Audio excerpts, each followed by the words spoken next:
Location Tankara, Gujarat.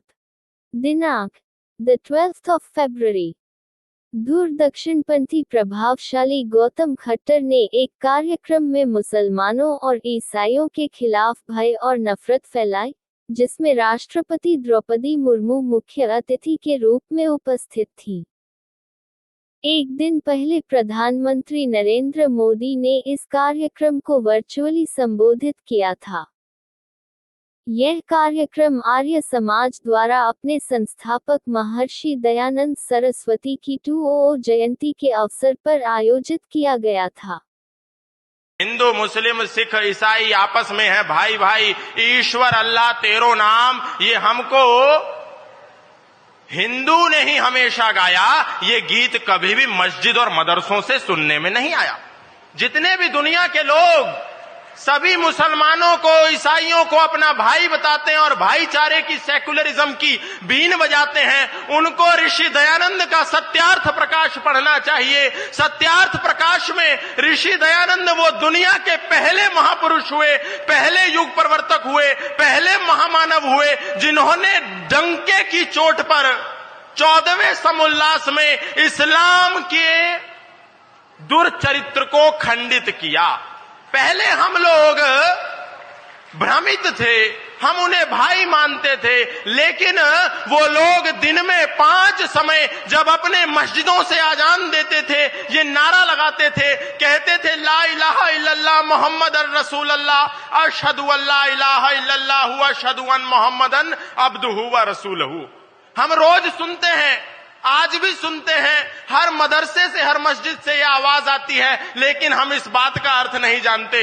इस बात का अर्थ है कि अल्लाह के सिवा कोई इबादत करने योग्य नहीं है और मोहम्मद के सिवा उसका कोई रसूल नहीं है।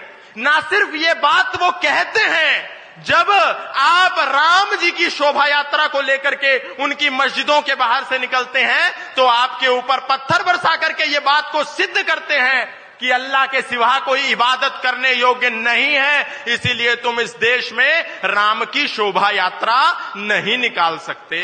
हमको पता ही नहीं था, हम जिनको भाई मान करके बैठे थे, उनकी कुरान की सूरा तौबा 9 आयत संख्या 5 में लिखा था, फैज़न सलखल अश्हुरुल हुरुम फक्तुलुल मुश्रिकीन हैसु वजदतुहुम वखुजूहुम वसरूहुम वक़उदूलहुम कुल्ल मरसदीन फइन ताबू व अकामुस सलात व आतवुज ज़कात फखल्लू सबीलहुम इन्नल्लाह गफूरुर रहीम। वो कहते हैं अपनी कुरान में कि जहां कहीं मुशरिकों को पाओ, जहां कहीं ईमान ना लाने वालों को पाओ, जहां कहीं अल्लाह का ना मानने वाला इंसान पाओ, वहीं उसकी घात में बैठो और उसका कत्ल कर दो।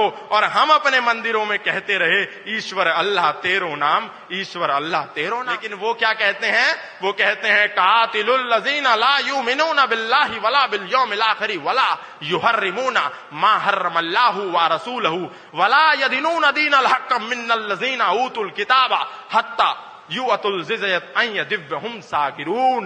हे ईमान ना लाने वालों, तुम्हारा एक दिन ऐसा हश्र होगा कि तुम्हारे घरों पर हमारा कब्जा होगा। ये वो कहते हैं कुरान की सूरा तौबा 9 आयत संख्या 29 में। लेकिन हम तो वेद नहीं पढ़ते, हम तो गीता नहीं पढ़ते, हम तो उपनिषद नहीं पढ़ते, हम तो वाल्मीकि जी की विशुद्ध रामायण नहीं पढ़ते, हम तो मनु जी की मनुस्मृति नहीं पढ़ते। तो हमको क्या पता उनकी कुरान में क्या लिखा है और वो क्या तैयारी कर रहे हैं, हमको नहीं पता। इसीलिए हम भाईचारे की बीन बजाते हैं, वो आकर के हमको चारा बना करके खा जाते हैं। और भी बहुत सारे हमारे नौजवान हैं आजकल ईसा मसीह के बहुत हालेलुया हालेलुया करते फिर रहे हैं। और पंजाब में तो बहुत बड़े स्तर पर धर्मांतरण का कुचक्र चल रहा है। बड़े बड़े गीत और भजन संगीत कर रहे हैं, किसके? हालेलुया और ईसा मसीह के, कि ईसा ईसा बोल तेरा क्या लगेगा मोल, ईसा तेरा कृष्ण कन्हैया, ईसा मेरा राम रहैया, ईसा ईसा बोल तेरा क्या लगेगा मोल। अरे कभी उठा करके पढ़ लेना बाइबल में, वो बाइबल में मैथ्यू 10 चैप्टर नंबर 10 में 34, 35, 36 स्टेटमेंट में ये ईसा मसीह क्या कहता है। ईसा मसीह कहता है, do not suppose that I have come to bring peace to the earth, I did not come to bring peace but a sword.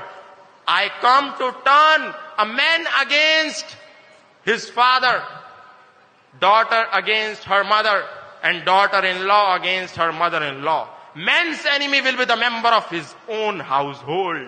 कौन कह रहा है?